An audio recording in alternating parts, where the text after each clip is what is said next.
Welcome to the second session. So during the first session I mentioned that clay is a very specific electromagnetic material. That the molecule of clay is very flat, very thin, only a few atoms thick, that molecule has free electrons on its outer edge, and those free electrons give the outer edge a negative charge. So I want to show you what that means. I want to show you a little bit about clay. We'll do a little bit of the chemistry and stuff, and you're not going to be tested on this, but why not know why things work?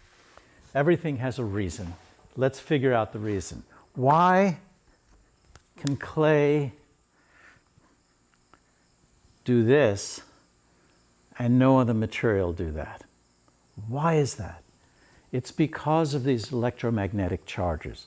So clay has two different kinds of attractive forces, the forces that attract one molecule to the other. The first one is called van der Waals force, and that's because, as we said, the clay molecule has this very specific shape, very flat, and the outer edge has a negative charge. That means that the inner center has a slight positive charge. So let's look at that. The clay molecule is formed of many atoms. So, thousands and thousands of these atoms, but the chemical formula for the molecule, for the clay, is it has a salt, like calcium, sodium, or potassium. And then that salt is hooked with two alumina and oxygen.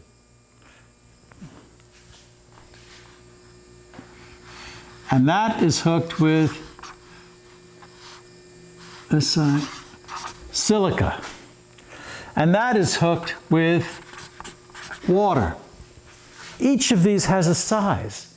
Each one of these elements has a size. The size of the alumina, the size of the oxygen, the size of the silica, the size of the two oxygens, the size of the hydrogen and oxygen, the size of the calcium or potassium or sodium. It's only one of these usually that does that. And two of these, this is the big part of the molecule, and a tiny water. And what that forms is a platelet, a very fine platelet.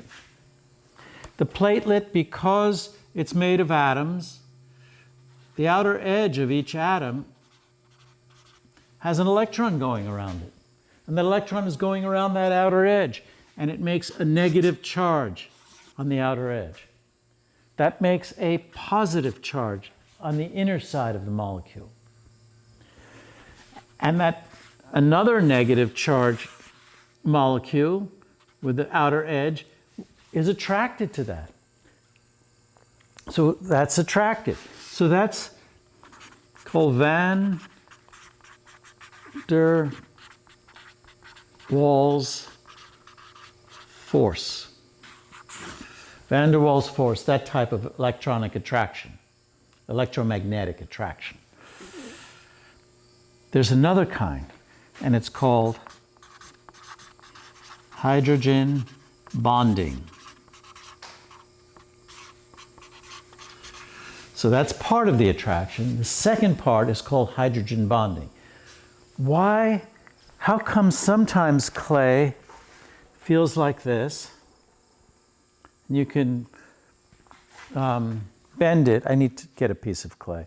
Other times,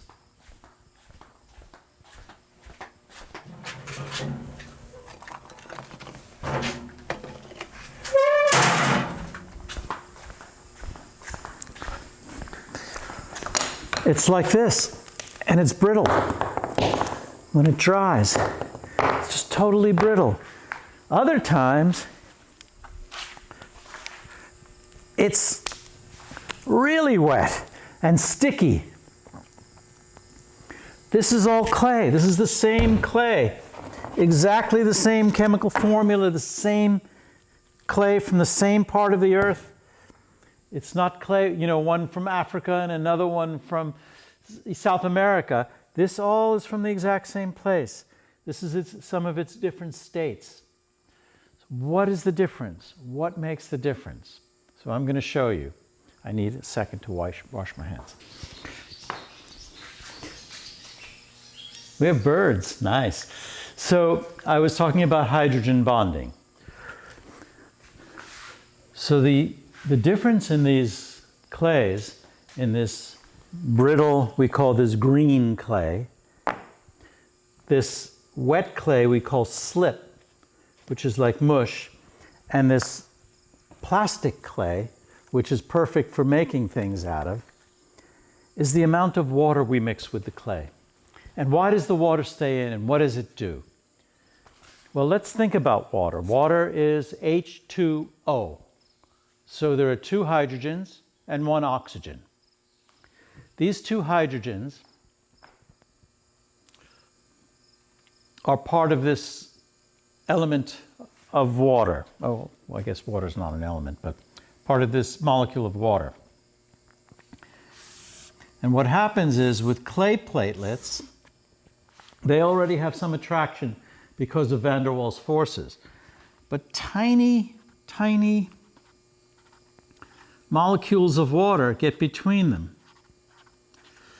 And what happens is the hydrogen in the water gets attracted to the negative charge on the outside of the clay molecule. So the oxygen stays in the center and the hydrogen attracts it. Oxygen in the center, hydrogen attracts, and the clay molecules hold together and become very plastic because this hydrogen bonding bonds them together. So they start off with van der Waals forces, and then you get some water into it, and the hydrogen bonding bonds them. And why does clay move? Why is it so plastic? Because these hydrogen bonds are not married so specifically to the electron that they're kissing at any moment. They're fickle. And they'll go from one electron to the next electron to the next electron. And all you have to do is take the clay and slide it. And what you're doing is you're moving the molecules of clay and over the molecules of water, and it's causing them to slide and hook to the next electron. It takes very little energy to move them from one electron to the next. So anyway, that's why clay holds together, and this is the material we're going to work with. So let me undo this. No sense.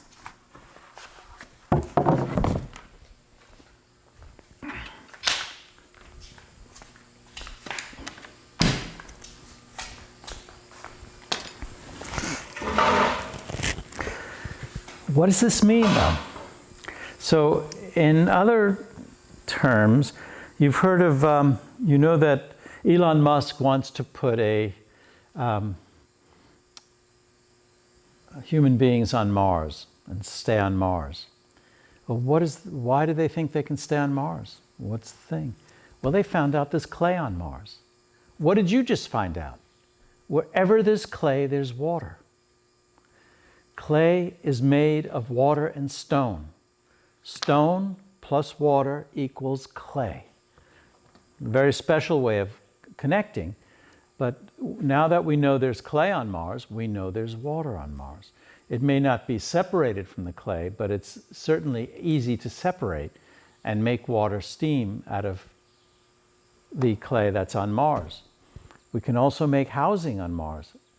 What is made of clay that you use every day, that you're in right now? And that's brick. Brick is made of clay that's been fired. Once clay gets fired, once it becomes ceramic, it has other properties. We saw the properties of it being plastic. And then as it dries, it gets brittle. It's very hard, but it gets brittle. You can break it, but you can almost put an automobile on top of this and it won't crush. It's got great compression strength. It just has very little tensile strength. Brick has fantastic compression strength. So fired clay has fantastic compression strength. So even things like the ancient city of Babylon was built with brick that wasn't even fired. The clay by itself, even not being fired, has great compression strength.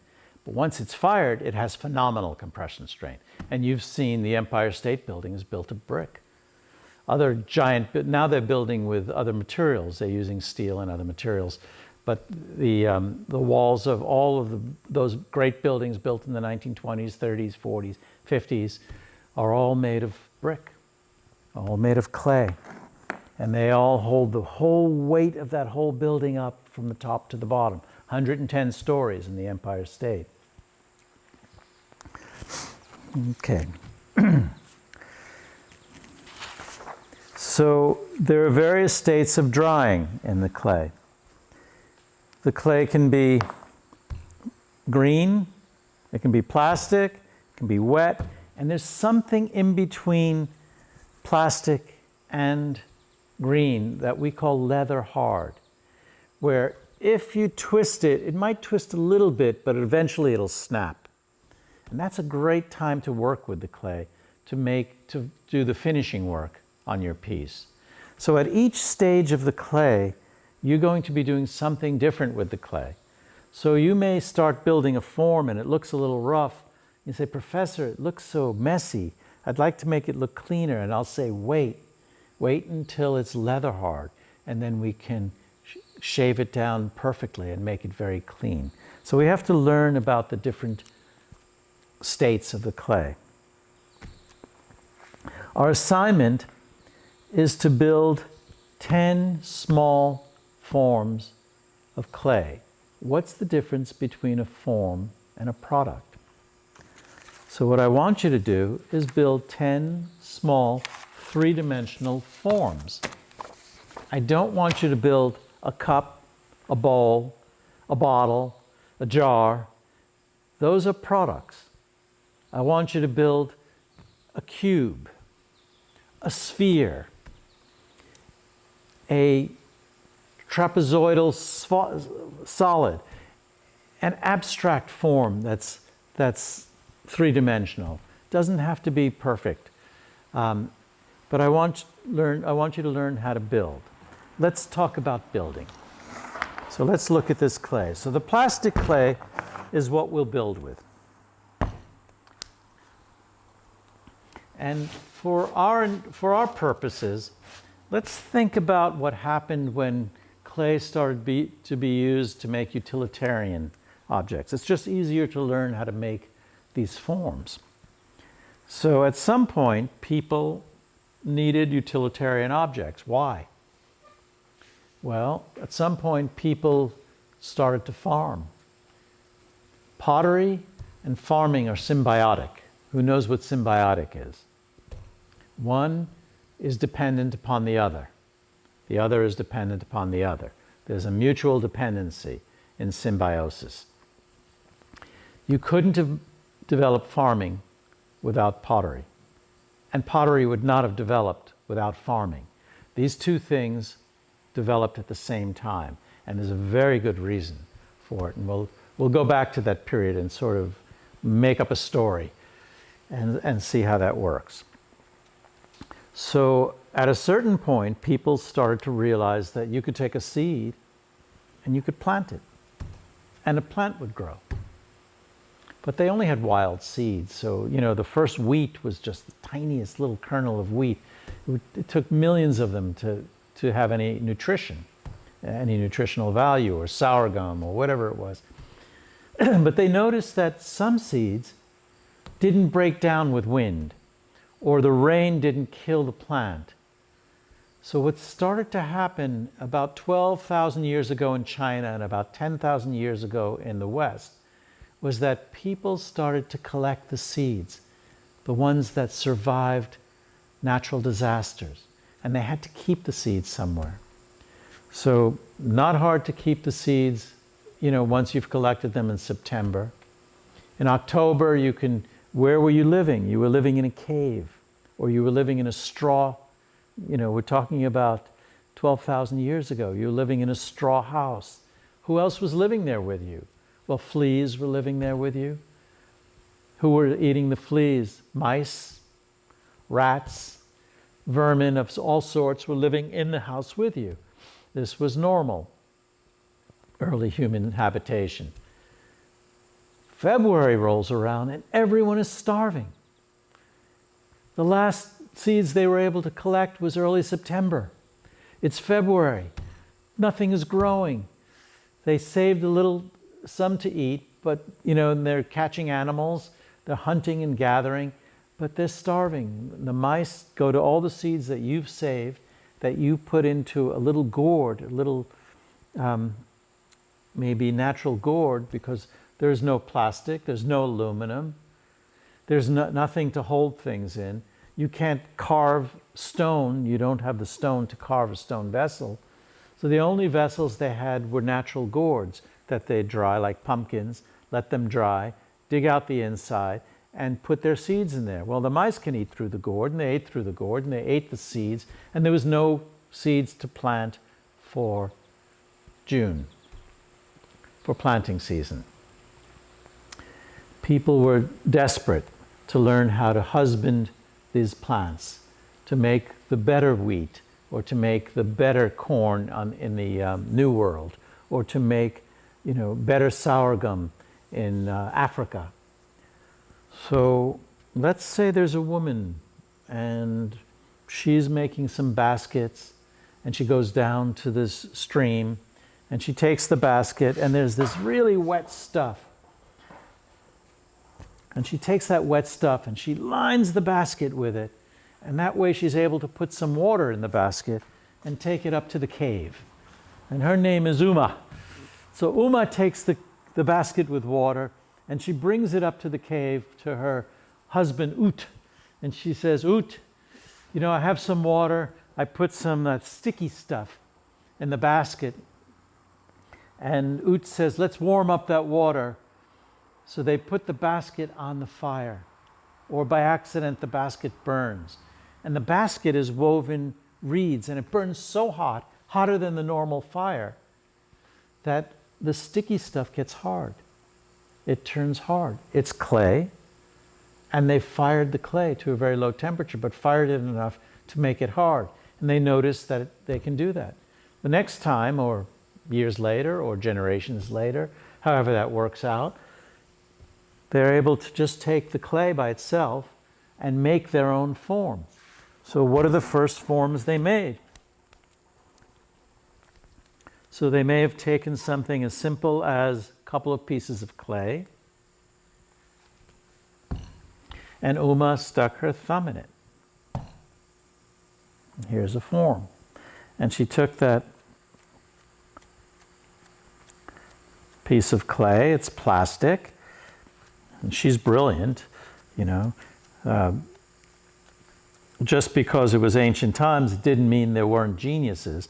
There was a person who first thought of the idea of planting a seed, who first noticed that you could do that. What a stroke of genius that is. So Uma thought about this hard stuff, and she noticed that the rats can't eat through the hard stuff. So she took that, she made another one, just simply pinching it up, pinching it up.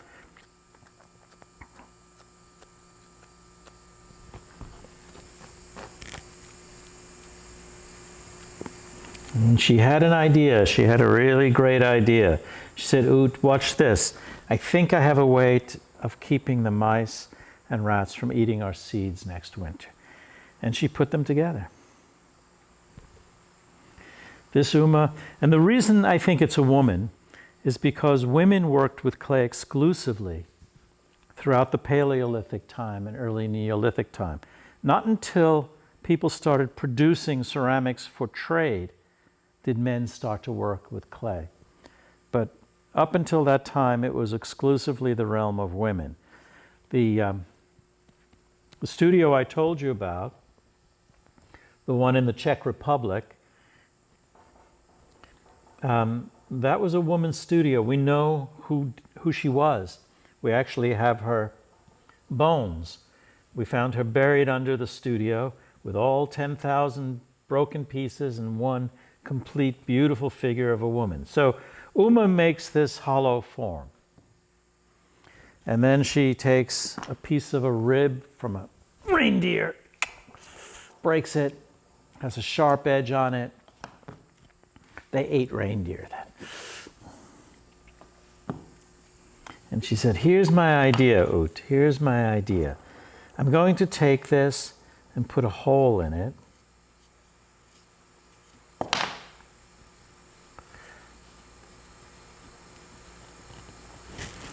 And I'm going to even extend that hole a bit.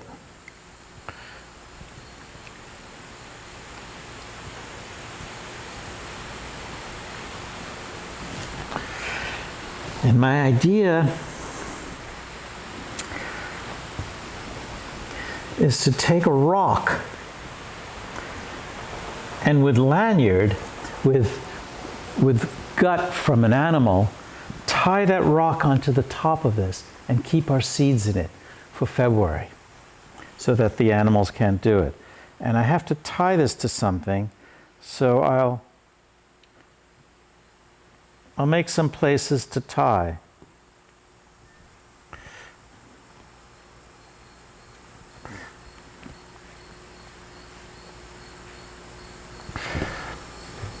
And how do I know that this happened? Because we have pieces like this. We have pieces like this from early farming communities. So I'm going to take that, I'm going to take a rock and put it on here, I'm going to take gut and tie it up to this, and this will keep the seeds dry and will keep the rats and mice from being able to get in there and get them. This is how many early pieces were made, just as rough as that. 2 techniques we've learned so far. So what are the 2 techniques that we learned by doing this? And I'm deliberately keeping these rough. What are the 2 techniques we've learned? Technique number 1 was pinching the clay. Technique number 2 was rolling coils and building up on the clay with coils. So now this becomes a very important technique, this coil building. As time passes and people develop more need for more utilitarian objects, they figure out new methods of making them.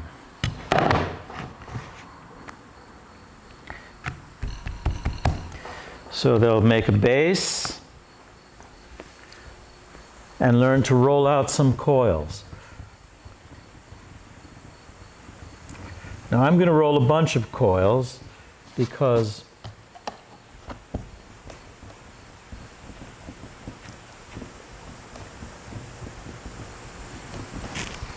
it's more economical. Paleolithic people really didn't have to worry about economical. Certainly not as much as people later on, because according to Jared Diamond, sociologist, it took Paleolithic people about 20 to 30 hours a week to have enough food sources to maintain their life. It took farmers 40 to 60 hours a week to have the same amount of nutrients. Once farming developed, certain things developed, but before farming, Paleolithic people, just clear this up,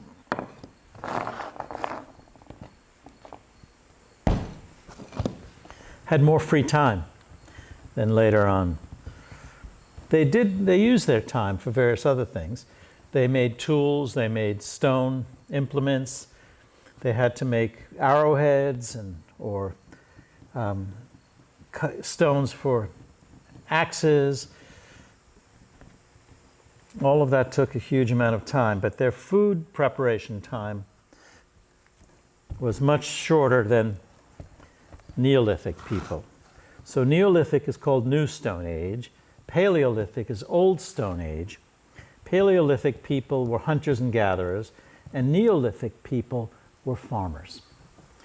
And that happened because of the great agricultural revolution. Again, 12,000 years ago in China, eventually Korea, and from Korea to Japan, and about 10,000 years ago in the Middle East, and eventually to Europe. But the Middle East way before Europe. A good 1,000 years or 2,000 years before Europe. So you find farming in Europe, 8,000 years ago, but not 10. Okay, so you take coils,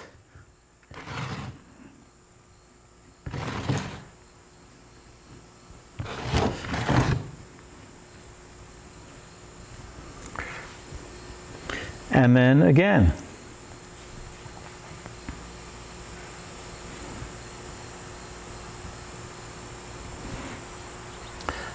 And then again.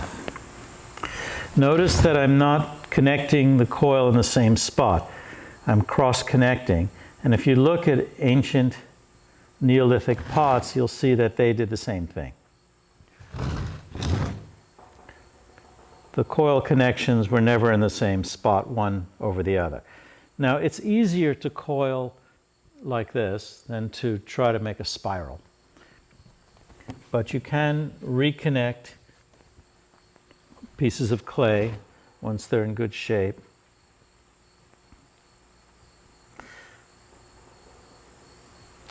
And oh my God, this didn't reach all the way. What am I going to do? Well, I have two choices. I can jump out the window, or I can solve the problem. So this is going to happen to you a lot. You're going to find yourself planning something, it doesn't quite work out, and what you have to learn to do is solve the problem. So that's what we'll be doing here. We'll be solving problems one after the other. So here's a problem. Look what I have to do. Use one hand to turn, use the other hand to do this. Oh my God. It takes so much time. What if I put this under it?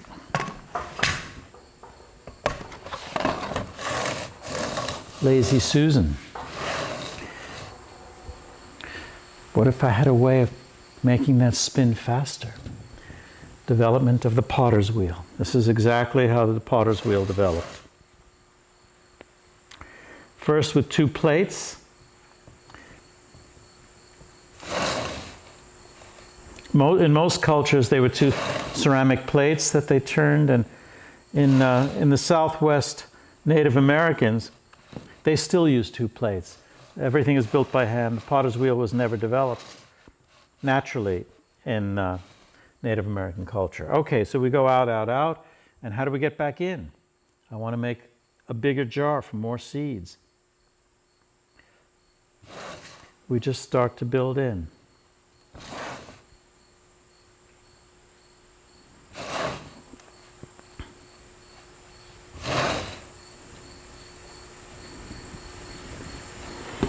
Coil number one goes in a bit. I'll roll these together. You can't tell that my father was a pastry chef, huh? It's true. Unfortunately, I had to grow up eating pastries every single night of my life. French pastries, Napoleons, and all kinds of fancy cookies.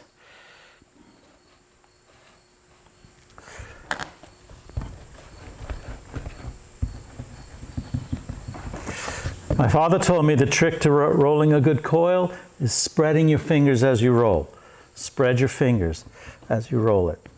Start with your hands together and then spread your fingers and you can roll an even coil. And he made hundreds of thousands.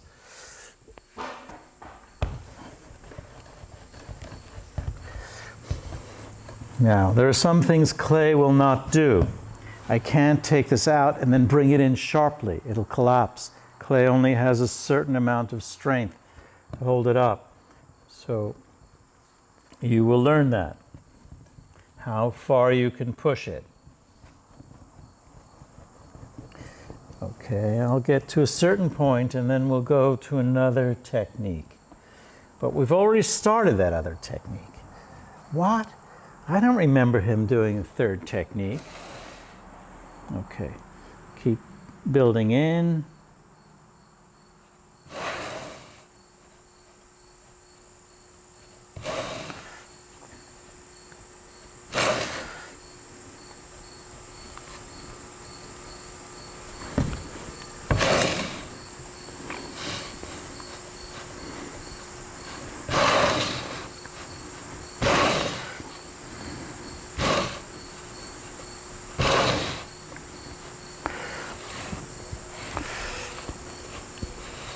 Notice, unlike when you learned in elementary school, I'm not using any water. Water will weaken the clay. As this clay gets more and more water, it turns to slip. It won't hold up. The clay that you have in your bag from the university bookstore is in perfect condition for building. If you add water to it, it'll weaken it. If it starts to dry, you'll feel that. And at that point, you can spray it or get a little bit of water on it. You have to be very careful about too much water on your clay.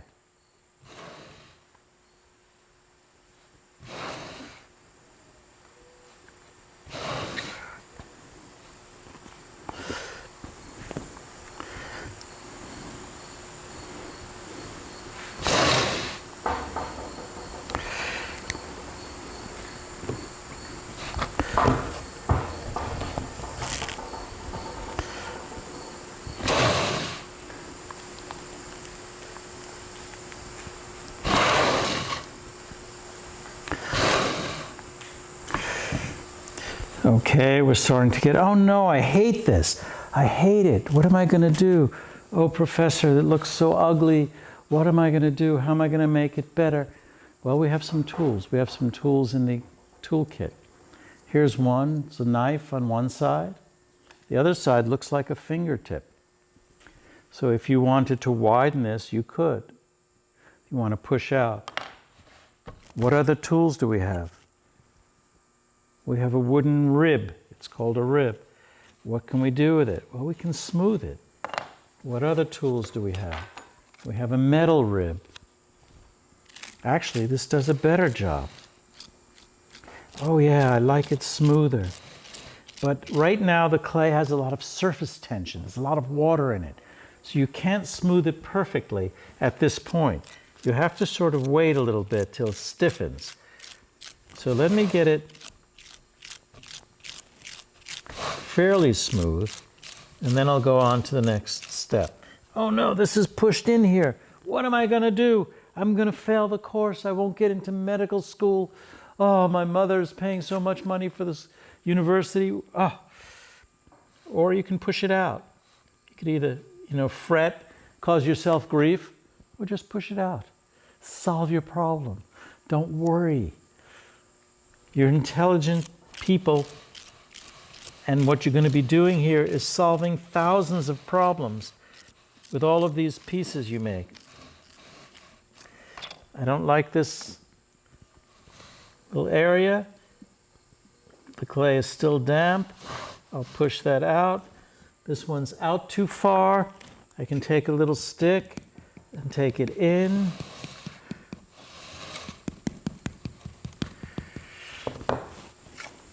I can take my tool and start to smooth it.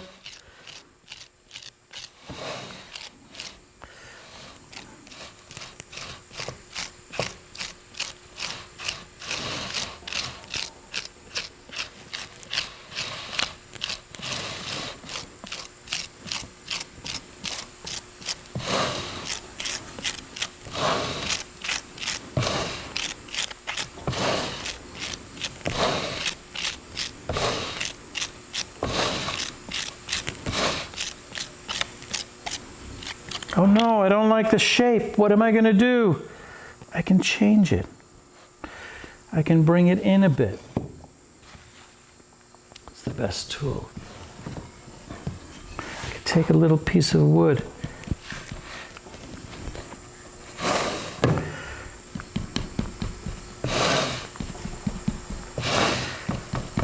This goes out too much.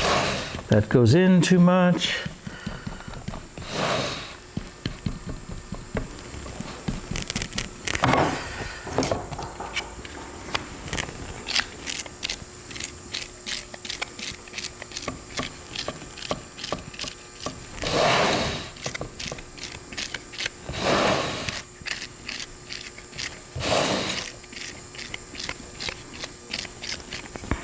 Okay, little by little we're going to make this form and we can take it back out.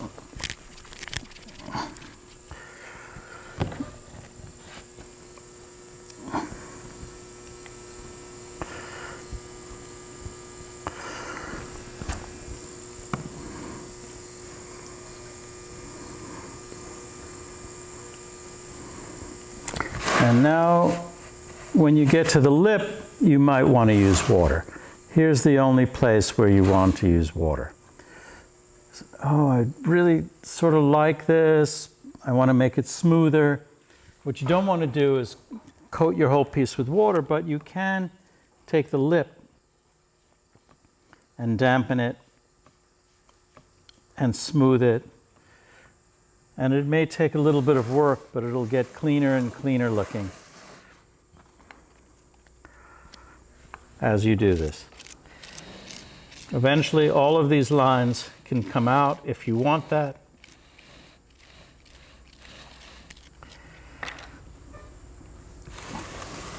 Let's make it a little vasy. Okay. Piece number 2. Now, in order to start this piece number 2, what did I do? How did I make the base? Because that's the concept for the third technique. How did I make the base to start that piece? I don't know if you remember, but I took a piece of clay and I flattened it.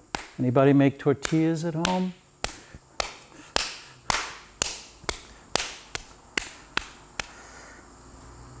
Third technique. The third technique is making slabs. We've done pinching, we've done coiling, and the third hand building technique is making slabs. And those 3 techniques are all human beings had for the first 20,000 years of working with clay. The first 20,000 years, these 3 techniques created the most beautiful pieces you can possibly imagine. I'm going to get a little more clay and I'll be right back.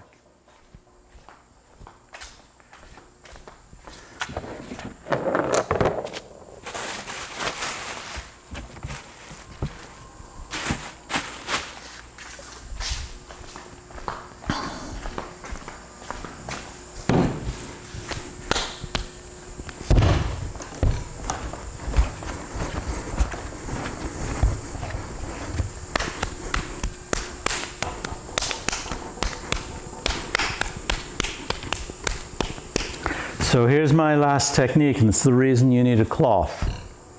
We take a piece of clay and flatten it and use a roller.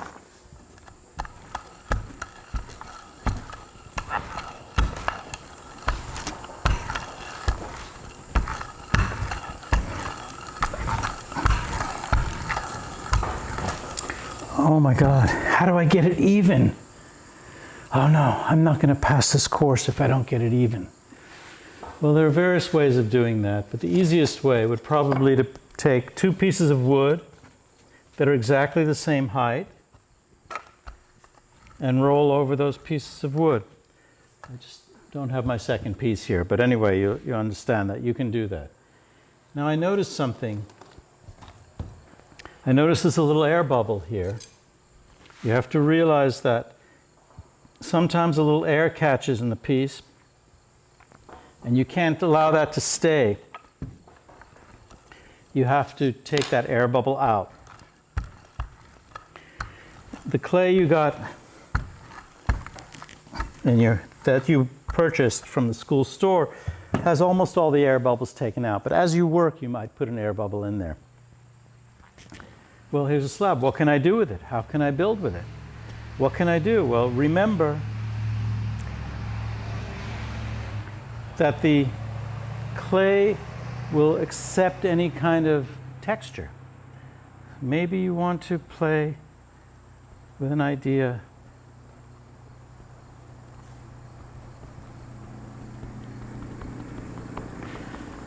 Oh, I sort of like that. And trying to use the exact same tools you have.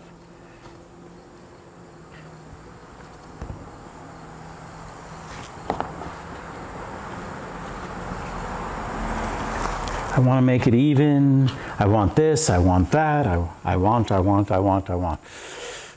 This is what young people do. They want. Okay.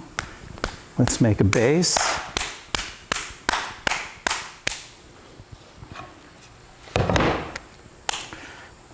Let's take the piece. Let's take the clay slab.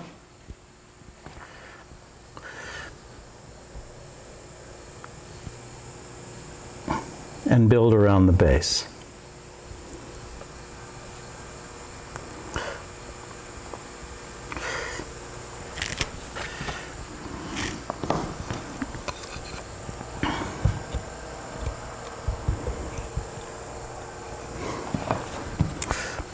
Let's cut the base to fit the piece.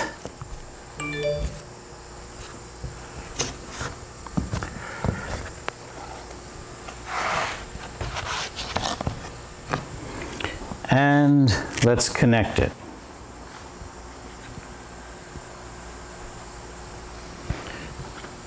Best tool for connecting. Let's take your fork and weld one clay into the other. Oh no, I hate that. Look at that. It's really ugly. I don't like those lines. Professor, why are you teaching me to make it so messy? So many lines. We can take the lines out just by erasing them. Not liking something is a great thing. Develop your taste.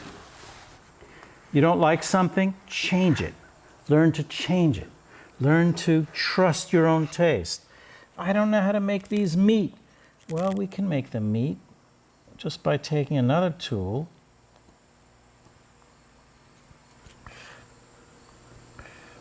and following our original idea right down to the bottom.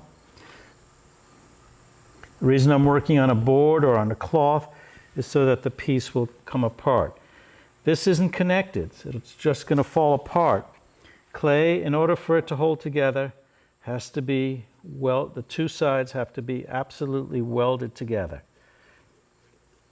Oh no, I hate this spot where the clay is put together. So we smooth it. And then take the tool.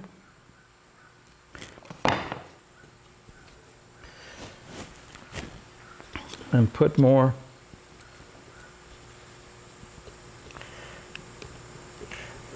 lines back into it.